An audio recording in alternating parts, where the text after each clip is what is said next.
La fièvre Q est une maladie cosmopolite due à la bactérie Coxiella burnetii. Retrouvée chez de nombreux animaux domestiques et sauvages, cette zoonose est habituellement transmise à l'homme par les ruminants domestiques, le plus souvent par inhalation d'aérosols contaminés. La souche MST17, responsable de tous les cas humains en Guyane, est particulièrement virulente. L'infection aiguë est exprimée à plus de 90% par des infections pulmonaires contre 5 à 40% dans le reste du monde. Elle représente plus d'un quart de toutes les infections pulmonaires hospitalisées à Cayenne contre 1% ailleurs.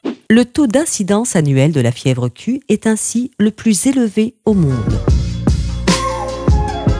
Ce qui est étonnant, c'est qu'elle n'ait pas été rapportée par les pays voisins de la région amazonienne et seulement quelques cas épisodiques dans le reste de l'Amérique latine. La Guyane est-elle une exception épidémiologique ou la maladie serait-elle sous-estimée en Amérique du Sud?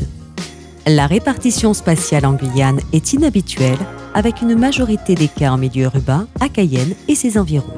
Les facteurs d'exposition rapportés sont en rapport avec des activités extérieures telles que le jardinage et une proximité avec la forêt.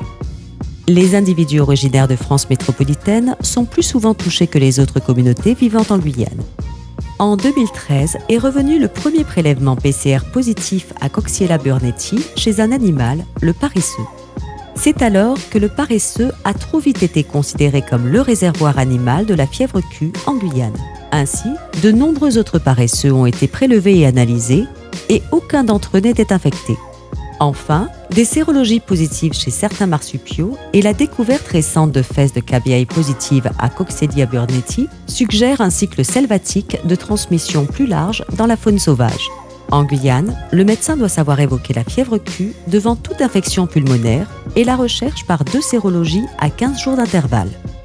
Le fait d'être un homme, d'avoir entre 30 et 60 ans, de présenter des céphalées, des globules blancs normaux ou diminués et une CRP très élevée sont en faveur du diagnostic de la fièvre Q en cas d'affection pulmonaire.